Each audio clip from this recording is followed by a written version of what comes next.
abantu sebekhangele ukuthi babaleke amapholisa ebuya kulokuthi bavikele umkhuhlane.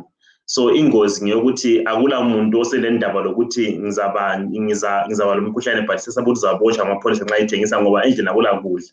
Abantwana bayakhala, sikhuluma nje kunje ngomnakano wethu ukuthi abanye abantu engxenye kathesi-ke esithi amasotsha omzimba ngabe seyehlile sithi i-immunity ngoba akula kudla badla nzima.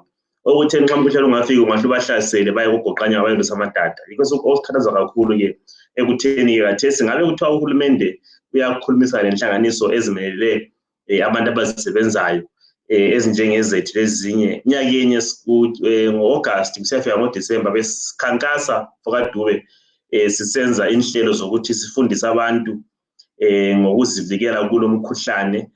Sinika abantu ama-mask, sihambise ama-mask angafika phose 1,000 kuma-markets angu-22 kwalapha koBulawayo. Sinikile abantu phose 300 5 liter sanitizers ama-markets aqambileyo. Sinikile abantu ama-hand washing water dispensers. Sinikile iBulawayo City Council ipenda yokuthi badwebe imkambo abantu abathengisela khona ukuze ba-observe i-physical distancing lana 1.5 meters kusiya khona ngale. Kuyimizamo yokuthi sibe leqiniso ukuthi abantu abazisebenzayo bayalandela izinqumo zenhlanganiso yezempilakahle jikelele ukuthi sehlise umkhuhlane lo ukuthi ungamemetheki. Siqhatshile abantu esithi ngama-market bailiffs ukuthi babhode emkambo yonke yakoBulawayo befundisa abantu ngokuthi baziphathe njani, bagqoke ama-mask, bageze izandla, balandele i-physical distancing. Konke lokhu bekuyimizamo njengezinhlanganiso yokuthi sixhase uhulumende ekulwiseni lo mkhuhlane lo. Sikhuluma nje kunje asikatholi umuntu oyedwa oyi-trader obuye wama lapha wathi mina ngigula umkhuhlane we-COVID-19. Okusikhombisa ukuthi engxenye yabantu besebenza labo sibafundisa balandelile izinqumo. Sibe siyile mkhankaso ema-radioweni lapha lakuma-TV khonapha ebulenjini. Sifundisa abantu kanzima kakhulu ukuthi baziphathe kahle.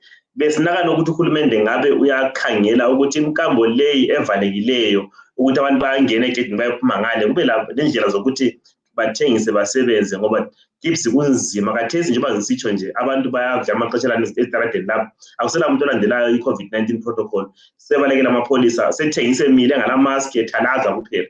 And ingozi yokuthi-ke abantu they are going to defy i-lockdown leyi ngoba uhulumende kalethanga even nje imizamo yokuthi bathole ukudla. I-cushioning fund leyo ikiyaqanjwa nyakeni nxa ukhumbula ngoMarch ize yabuya phose umnyaka susiyaphela iyi-600 RTGS.